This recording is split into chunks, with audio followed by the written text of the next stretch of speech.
Then we lay down the street and said, hands up, don't shoot. And then we have like the week of peace, the day we lay down in the hallway for like 4.5 minutes. Yeah. And silence. To represent the And we, 4.5 hours wore that they black, fist by the and we were all black.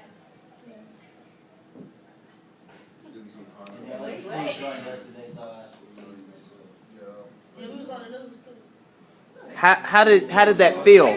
How did that feel being a part of that? Did you feel like you were doing something important? Yes. Did you feel like you accomplished something? Yeah. Yes. It felt good. Do you feel like there's still more to be done? Yes. So when you think about it being more still to be done, like what comes to mind? Like, do you feel? Yeah, just leave it there. What comes to mind? Like, is the work done?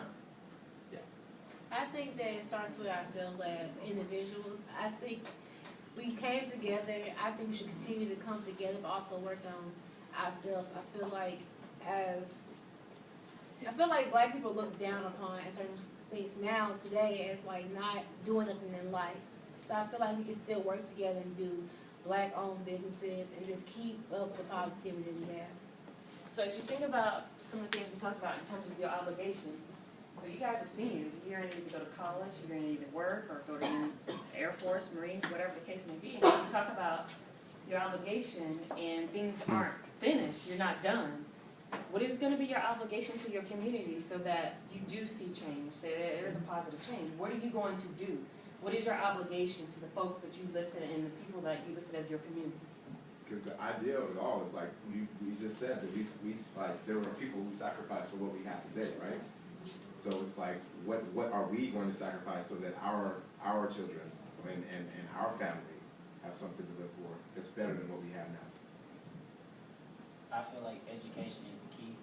I believe in the same thing as W.E.B. Du Bois, that we got to go to school and get the education because we are the future of tomorrow's race. America depends on us, our younger version now.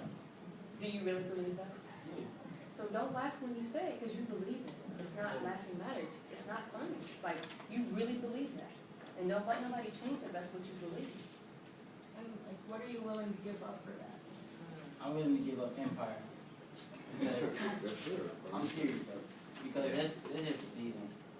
So if I give that up and then I start like use that hour to do something constructive, it could turn into something.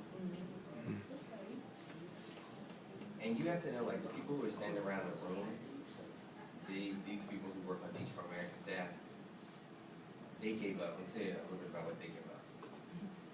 They probably gave up really nice salaries in corporate America. Because when you work in a nonprofit, it's like this lady right here who's been to Harvard. You put Harvard on your resume, you think that's going to get you some money. It's the best school in the country. But instead, she serves you all. You have people who went to HBCUs, engineering degree, could be making thousands of dollars more. The sacrifice they make is my community is worth something to me. So when you're thinking about this in your head and you get to a point and you're like, nobody cares about me, or it's really, really hard, just remember that people are sacrificing and have sacrificed that you never know. Like, we're watching out for you because at some point, you're going to have to leave us. So what you do after school matters. What you do in school matters.